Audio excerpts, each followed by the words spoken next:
like NPCIL and BARC, these two are completely different compared to the other PSUs because they don't have any GD or group task kind of things. They are completely focused on a technical interview and they won't even ask HR questions. So generally the interview starts from basic level and moving into advanced level. That takes a lot of time. So that is why in both NPCIL and BRC the interview duration is normally 1 hour plus. When I was in IOCL, although the job was extremely hectic, I was still taking out some of my time from my schedule and preparing for the VLSI domain. Hi everyone and welcome back to our channel. So today we have got Sangar Bhaiya with us. So he was actually my senior on JU, my B.Tech college. So I asked him to come to our channel and just give a knowledge a bit about our M.Tech counseling and also about PSU. So he has already worked in PSUs as well, and currently he is doing his masters from IIT Madras. So there is a lot to know about him. So yeah, he has his own channel as well, that is Gate Life and more. So you can go check out his channel for more information, and if you want some personal doubts cleared, so you can check out the channel. Link to the channel will be in the pinned comments, also in the title. So yeah, Sangar Bhaiya, you can introduce yourself to our viewers. Hello everyone. So I am Sangrag, and today this is a privilege that I have been invited by my junior Anish to Prep Fusion in order to answer some questions that the subscribers of this channel are interested in. So I'll start with a basic introduction of myself.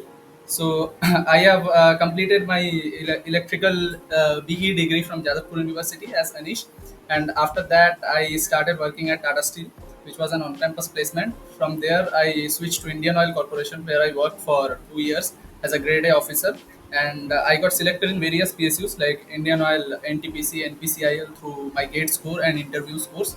So after working at Indian Oil for 2 years, I made a tough decision and decided to pursue an M.Tech in integrated circuits at IIT Madras. So I am currently a student at IIT Madras. So that's all about me. And I have a channel, Gate Life and More, where I share content regarding technical exams and guide students for PSUs and M.Tech. Yeah, so that was like a lot of things, so we will break down slowly. So first is like can we know like regarding what was your gate score, so students can get an idea like with this gate score they can get this many PSUs. So what was your gate score basically? Okay, so my GATE score was 871 and my Okay, rank okay, was 52. So this was bit on the higher side, but I think lesser than this is also eligible for the PSUs. okay. So basically you can give a rough idea, I think, for electrical guys, what gate score they should try to, like what gate score they should see as a benchmark, so that above that they're safe, basically they can be getting called for the Maharatna PSUs. Yeah, so actually the thing is that most of the PSUs recruit based on the current year GATE rank and GATE marks. They do not care about the GATE score. Like the Okay, IITs okay, and IISC for M.Tech admission, they consider the GATE scores, but the PSUs okay, consider the GATE marks mostly. So the okay. GATE marks is given a lot of weightage, like 80 to 85% in some of the Maratha PSUs, like IOCL, GALE, etc. Oh, Although currently some of the PSUs are conducting their own exams, like yeah, yeah, yeah, ONGC, yeah. but previously they used to recruit through the GATE marks only. So I think that for a general category student, the safe marks in order to apply for most of the PSUs is like safe rank. I would say it is under 200. If someone Okay. has that under 200 rank, then he can apply for many PSUs. Yeah, under 200 marathon is definitely possible, but like what I've heard is like under 500 is safe for some few other PSUs as well. And BRC also, I think if you're under 500, then also you can get an interview call. I think they do Yeah, this yeah. number of interview And calls. for BRC, there's a separate exam also. So if you don't have Yeah, the yeah, required GATE score, you can go through that. yeah. I think that, yeah, that exam has already happened. So yeah, let's come to your PSU journey. So you got in IOCL. So how was your interview experience, and what were the other PUCs as well? How did the interview went there? So you can briefly say what topics they asked generally, and where can students prepare from? Yeah, so mostly like any other technical interview, the PSUs also focus on the core subjects. For this, I'm mainly talking about electrical, but for all branches, the focus will be mainly on the subjects that have an application in that core industry. Like in electrical, the most important topics that are asked during any PSU interview, it is like kind of universal. So that is power system protection, because mostly the guys working in power plant work on relays and the power system features that we learn during electrical BTech. So apart from this, the other important topics are machines, In machines, it is a synchronous generator because everywhere, almost everywhere, the power generation is done by synchronous generators only. And then there are induction machines and transformers as well because induction motors are widespread have a widespread use in the industry. So these are the most important topics mainly. And apart from this, you also need to know about the company business and how they are generating the revenue, who is the chairman of the company. This is like general knowledge because sometimes they will ask in order to check whether you are genuinely interested about the company or not. So you also need to know these things from the company website before appearing for the interview. So this is a kind of generalized overview of the interview experiences I have had in PSUs. So like you have to know the HR questions, like those are a few HR questions, and the technical questions, of course, that will come from your core subjects only.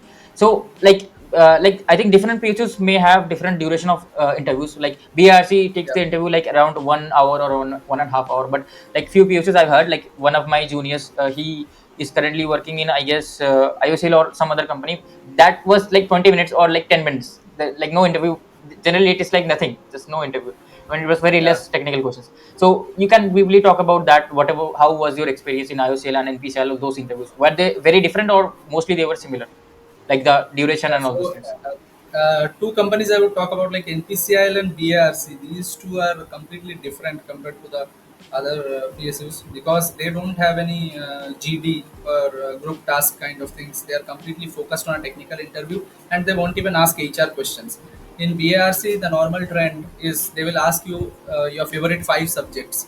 That is also the similar case for NPCIL. They will ask you what are your five favorite subjects, and from those five favorite subjects that you tell them, they will start asking questions. And from basic level, they will gradually move into advanced topics in those. So generally, the interview starts from basic level and moving into advanced level. That takes a lot of time. So that is why in both NPCIL and BRC, the interview duration is normally 1 hour plus. For me, it was like 1 hour 30 minutes in both cases. And also, one of the funny events I would like to share that one of the persons who was in my BRC panel also got into the NPCIL panel. So Okay, it was how is it like, possible? Like, are they professors yeah. or like they are working in the company or like? No, they are scientists actually.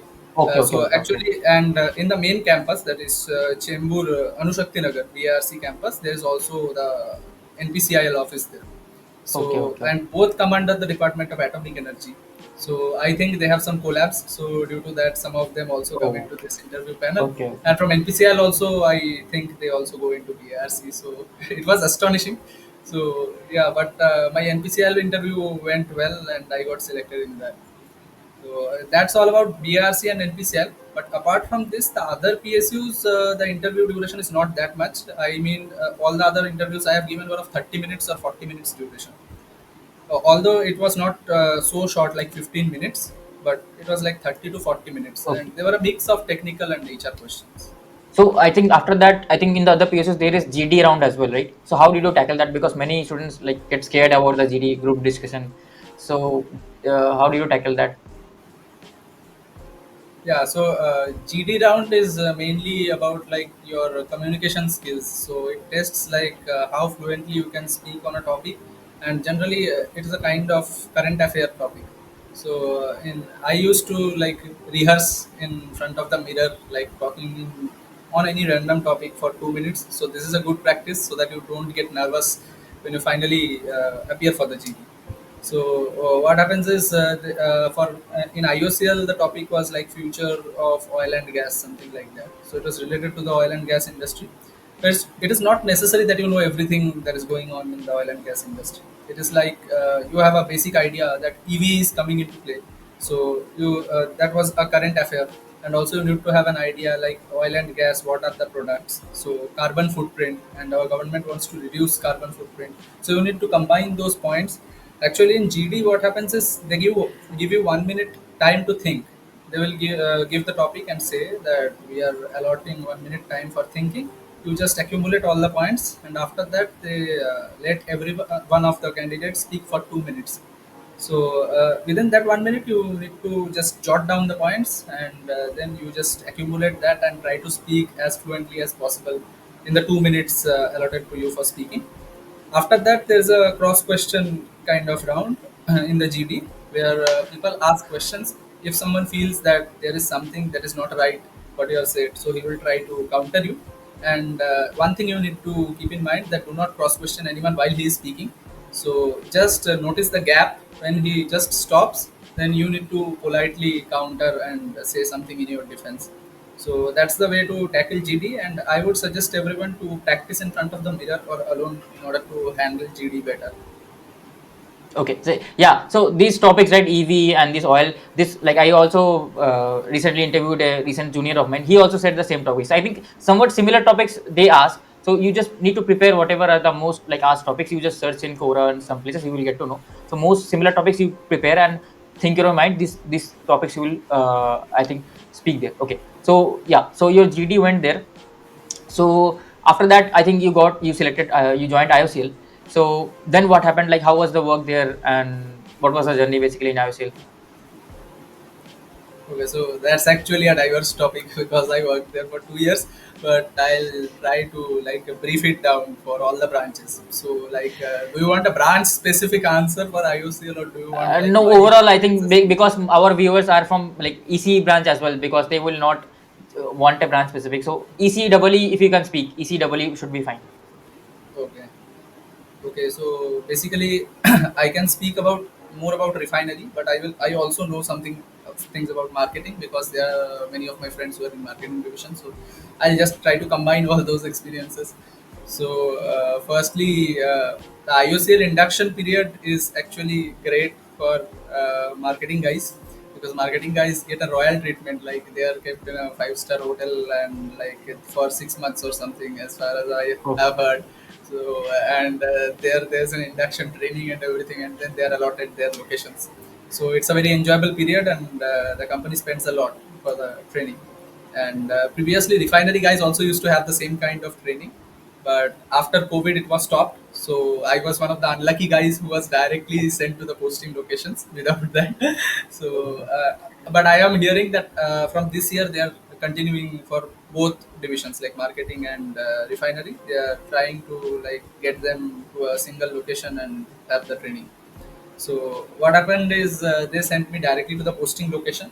My posting location was in Digboi, Assam. So it is an extremely remote location, I would say, of the among the refinery divisions. So it is at the easternmost part of the country, the easternmost part of Assam as well. So I was posted there, and there I was placed as the power plant shift in charge.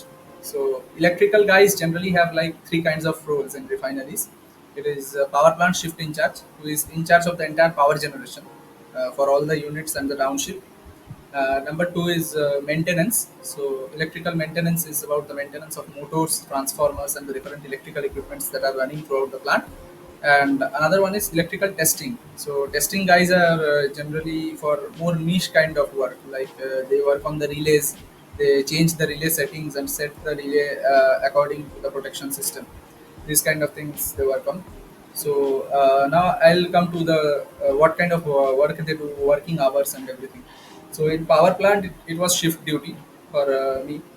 Power plant is shift duty in every refinery.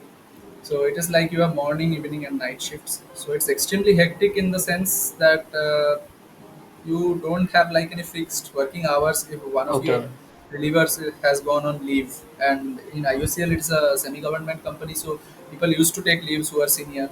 And when they are on leave, like you have to sometimes cover 12-hour shift, 16-hour shift, which became extremely hectic. So you can imagine it is like 6 day working and 1 day off.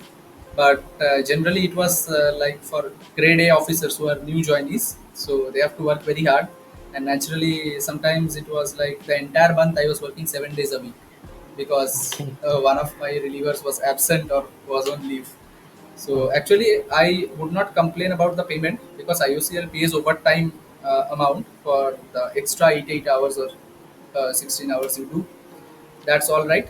But even though they pay the money, if you are doing it for months, your body like breaks down exhausted. because Yeah, it how will much, exhaust. yeah, yeah, and how much can you work? Like you are going to office, you are coming back after 16 hours, and again in the morning you have to wake up and go. So this cycle is very exhausting, actually. So and if the power plant is running smoothly, then everything is okay. But if during your shift there is a breakdown, or like there is an emergency, like one of the generator trips, then there is huge amount of load on the power plant shifting charge. You have to ensure that the standby generator is okay and run. You have to run it and then synchronize it with the grid in order to supply power to all the units, because every hour is crucial. In 1 hour, the amount of crude that IOC generates like crores of revenue. So that's why it is very important to revive the power. So it's like the heart of the refinery, the power plant. It's a hugely responsible job. I would say that the workload was not that much, but the number of hours that you have to stay at the office was huge. Like if you have to work 12 hours, 16 hours, you can imagine how much is it. So yeah, that was about power plant. And another thing is about maintenance and testing. So they had like 8 to 5 working hours. On paper, it was like 8 a.m. to 5 p.m. But their job was mainly to tackle the breakdowns in different equipments like motors, transformers, etc. So in each and every plant, there was some breakdown or something after 5 p.m. and those guys had to stay till like 7 p.m. and 8 p.m. So it was never like 8 to 5 job. It is Okay. like 8 a.m. to 8 a.m. 8 a.m. to 8 p.m. Sorry, 8 a.m. to 7 p.m. like that. So and that was also like 6 days, but they used to get a single off day. That was, I guess, so what advantage they had over shift guys, and they didn't have to like wake up at morning 6 a.m. and like come during night shifts. So that was the only advantage. But if there was an emergency, they would have to come even at night. Like at night, if I Okay. am at the power plant and there's a breakdown in my plant, I'll call the maintenance guy and say that there's a breakdown in the motor. I have isolated it. You come and just see what happened. So he has to wake up and come. So it's not an 8 to 5 job at all. What most people think is it is a government job. PSUs are government job. I'll go there. I'll like relax. There's no such thing as relaxation for electrical, mechanical. These guys, because the entire refinery is dependent on these guys, electrical and mechanical. Every single Okay. component is dependent on them, and also in instrumentation to some extent. So these are highly responsible roles. So there's no relaxation, I would say. Okay. So That was yeah, so these are the things like PSU. It depends on your job role, what kind of job role you get. So if it's like a marketing job role, then it's not that hectic. But if it's like a like you are a plant in charge or something, then it will be hectic. And Yeah, now so it also like in yeah. marketing also it depends on the profile actually. Like retail sales, there is a profile in retail sales. So it is like you have a 100 kilometer radius, and you have like many petrol pumps under your charge. So what you have to do is ensure sales targets in all the petrol pumps. So you have a huge like traveling responsibility. You have to travel each day to each of the petrol pumps to see that everything is in order. So that involves huge amount of traveling. Although they get paid hefty travel allowances for that, but that is again hectic because you have to travel. You can understand 100 kilometer radius. The company provides cars or petrol, something like that, for that. But I think that is also hectic profile. Retail sales in marketing. Okay. Okay. So like yeah, students are just a bit scared. Like PSUs, they thought like it is government job, but yeah, it's hectic. It is like hectic because it is technical, but yeah, it will be there. So you have to think of it. So now let's come to the like masters part. So you decided maybe it is too much hectic for you, so that's why you thought for going for the higher studies. So you made a very tough decision to leave the job. So I think you used your old gate score, right? That gate score only you used for the admission. Yeah, I have used that. It's good only. So And yeah, you can say yeah, about that experience and all those things. yeah. So So you actually, had to. So one thing I want to ask, like you were doing the job for 2 years. So after job, right? Again, studying back is really difficult thing. Like you don't want to yeah. study after job. So did you prepare it again for the interviews and all those things, or like you just went in blank? Yeah, so it's extremely difficult actually. You are correct to switch from job and a comfort zone and back to studies. So I had to like prepare when I was in IOCL. Although the job was extremely hectic, I was still taking out some of my time from my schedule and preparing for the VLSI domain, because I had then decided that I would leave the job and I would switch to the VLSI industry. So that's why I was preparing. And yeah, I prepared a lot for the interviews actually. Like 6 to 7 months I was studying completely electronics only for the interviews So and in order to did get you the study IITs. something from Himanshu? Himanshu, you followed Himanshu or like studying? At that time, Himanshu didn't have that much content on YouTube, so Okay. I Okay. generally I was studying Yeah, from yeah, IIT yeah. Madras lectures only. Oh, yeah, yeah, Yeah, yeah, yeah. They have also. but after joining IIT Madras, I have seen some of his videos. His videos are really insightful and very good in analog. I have also seen some of your videos. Your teaching technique is also brilliant. Yeah. Thank you. Okay, so yeah, you can say about your experience, like your preparation strategy and like interview experience for masters, and what was your criteria basically? Why you chose IIT Madras? Yeah, so I'll come to that. But before that, what I want to say is the exact reason why I shifted from IOCL to this domain. So that is one of the things that many subscribers are confused about. They want to ask why he left a PSU job and why is he pursuing M.Tech.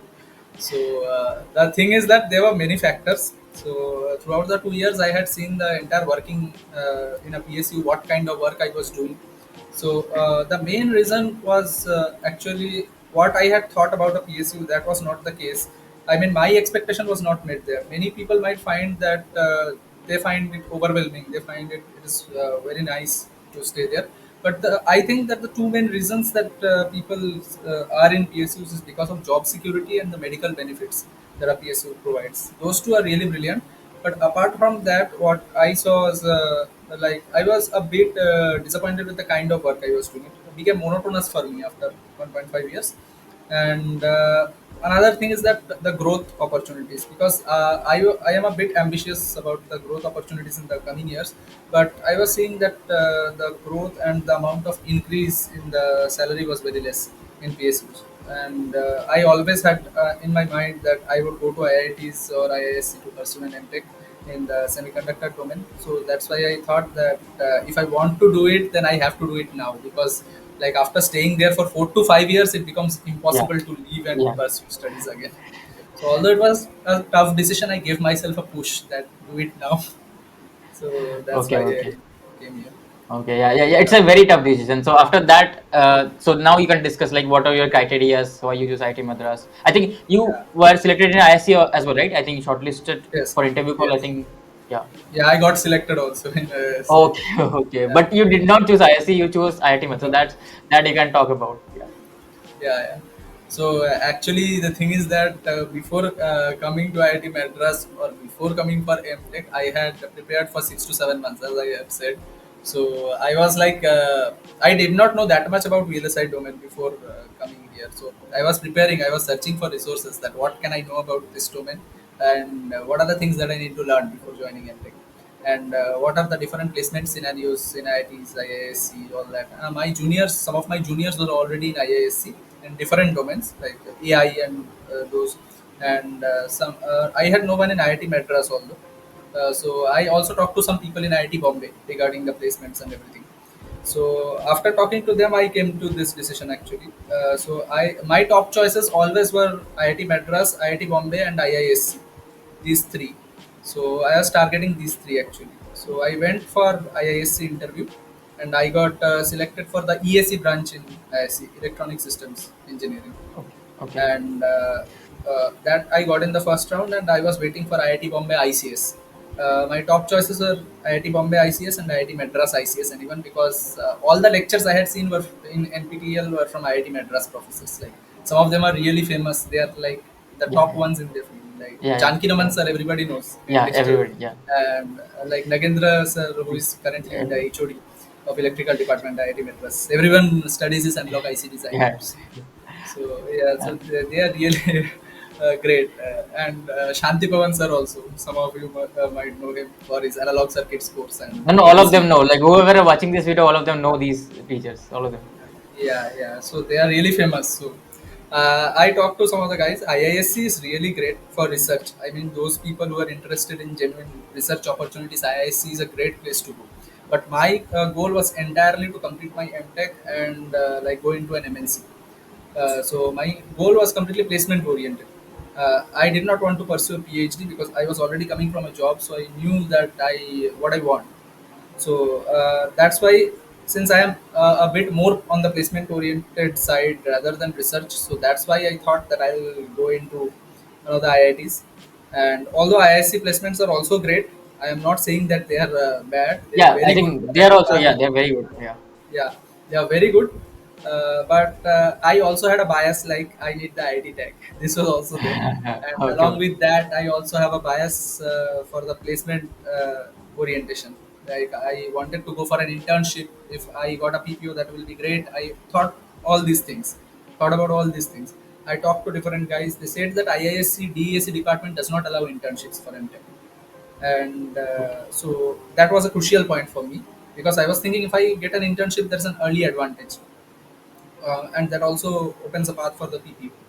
So I also talked to some guys in IIT Bombay. So I heard that now IIT Bombay is not allowing internships for M.Tech students, although I need to verify this information completely. But I knew that IIT Madras ICS allows people for internship. In fact, IIT Madras, all VLSI branches allow M.Tech people for internships. And apart from that, since all these great professors are here, so I just wanted to learn from them because they are the best in their field, I think. So that's why I chose IIT Madras ICS. I got many IITs like IIT Bombay, I got SSD branch, and IIT Delhi also I got IEC branch, that one.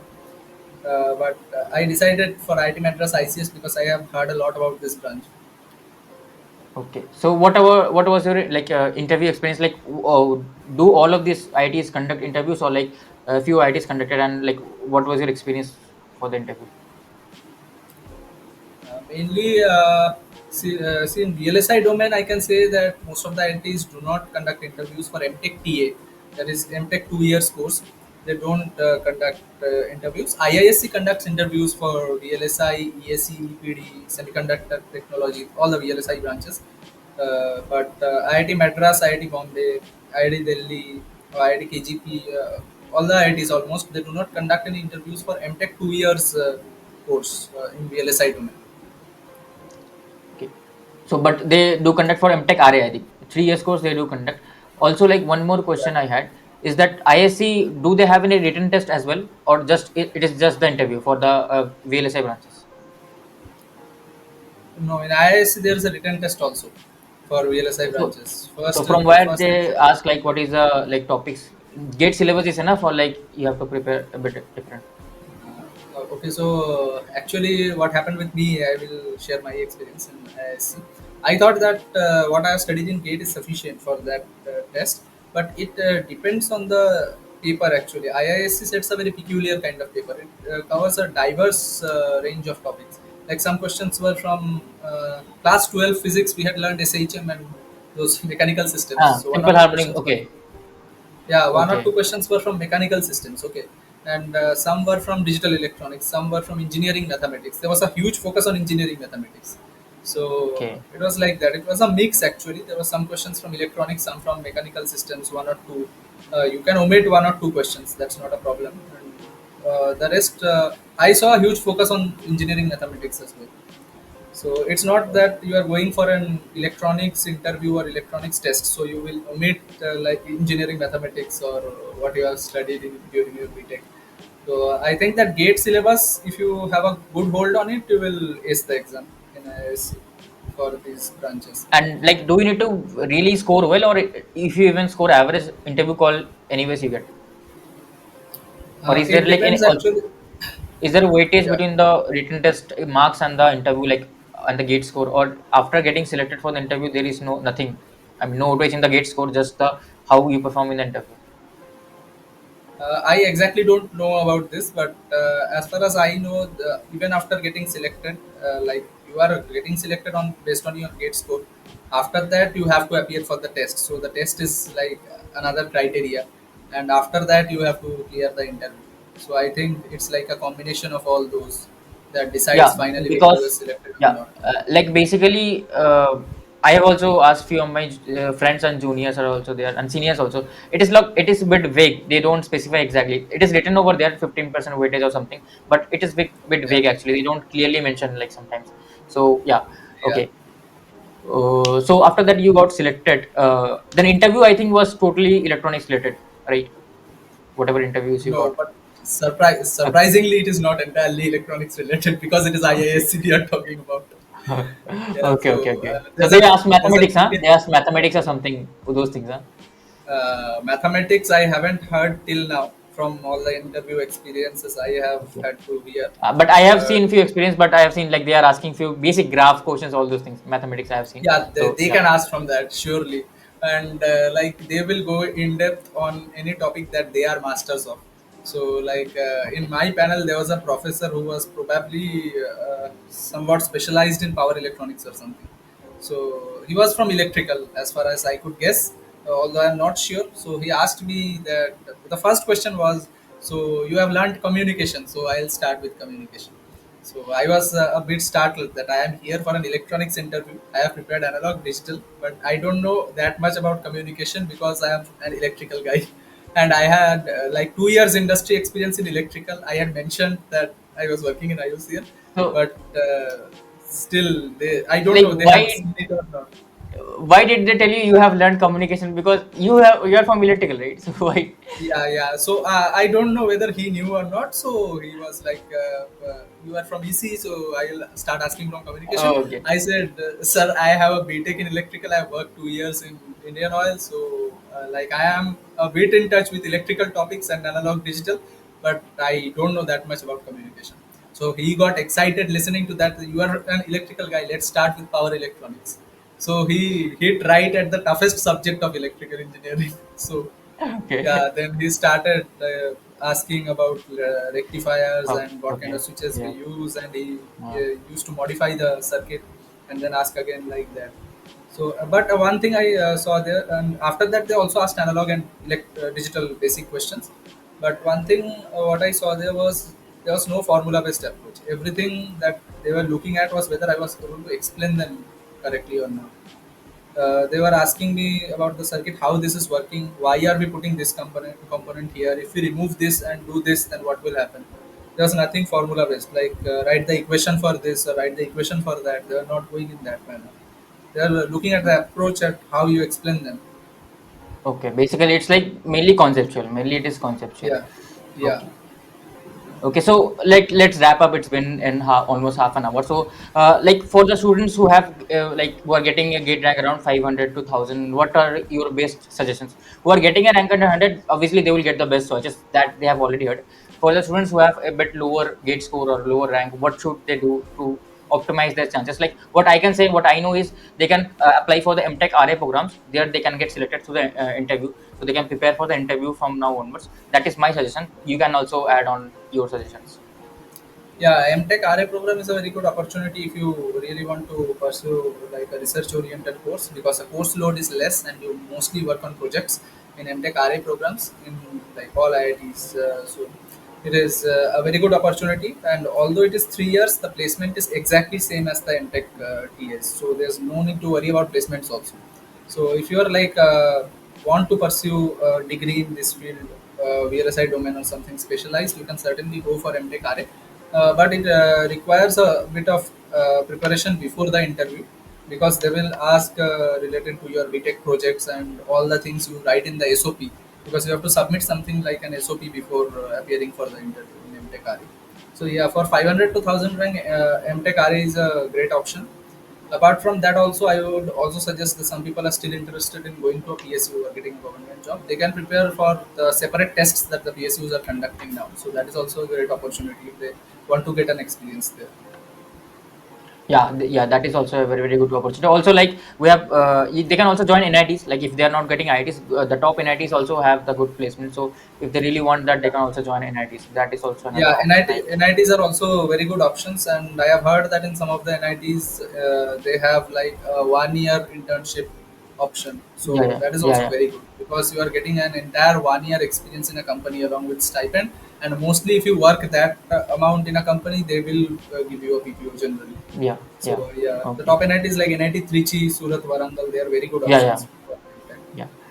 Yeah, so yeah, thank you, Sangak Bhaiya, for coming to our channel. I hope our viewers can also go to his channel, get life and more if they want more information. So yeah, that's it from my end. We will end the video now. If you guys enjoyed the video, make sure to hit the like button and comment down below what more topics you want to ask. Thank you.